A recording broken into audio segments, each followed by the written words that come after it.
بسم الله الرحمن الرحیم. حمد و مصلی. محترمین یو محترم رو دا پښتنه کړې ده چې د اختر د لمانځه طریقه که لږ راوښیي. محترمینو، د اختر د لمانځه طریقه داسې ده چې کله سړی عیدګاه ته ورسي او امام د جمع دپاره اعلان وکړي نو صفونه برابر سي، دی د خپل نیت وتړي په امام پسې. نیت په خوله باندې ویل ضروري نه دی. دا ډېر کسان موږ سره پر څنګ ولاړ وي، دی نیت سره لګیا وي امام تکبیرونه ځین تیر کړي. په خوله باندې ویل ضروري نه دی.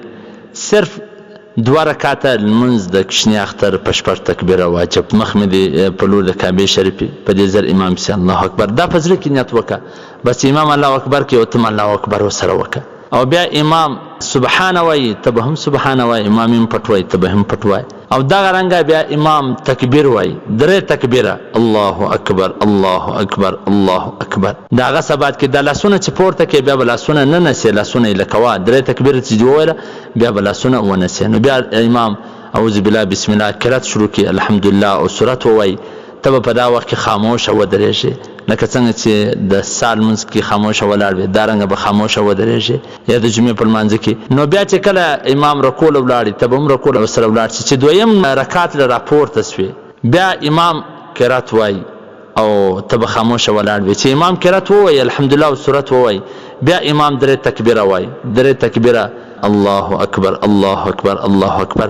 بیا به لاسونه پورته کې او بیا به الکه، او چې کله امام رکوع له تکبیر وایي بیا به رکوع ورسره ولاړ شي. لاسونه چې کله پورته کې د غوږو پرې او بیا لاسونه نه سمه پر نامه باندې دا 3 تکبیره کې بیا لاسونه الکه، او چې امام رکوع له ولاړي بیا ورسره ولاړ شي. نو دغه طریقه سره به لمونځ وکړي. او په کم ځایونو کې چې په د خارج کې 12 تکبیره وایي نو په هغه 12 تکبیره پسې هم هیڅ مشکل نشته. رد محتار، فتاوا هندیه او دا ټول کتابونه دا لیکلي دي چې په هغه پسې بس د هغه اتباع وکړه، 6 تکبیره ورسره ووایي. چې په کوم ځای کې امام 6 تکبیره وایي څه مشکل نشته. په حواله سره د فتاوا هندیه جلد نمبر اول صفحه نمبر 115، رد محتار جلد نمبر اول صفحه نمبر 122.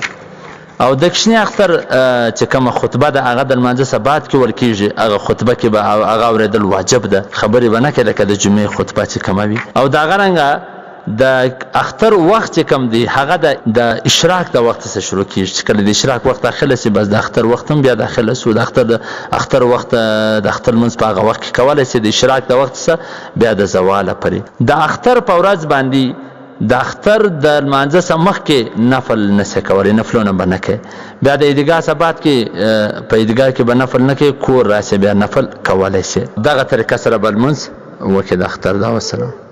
ستاسو د دیني پوښتنو ځوابونکی مولوي عبدالرحمن سمین صاحب.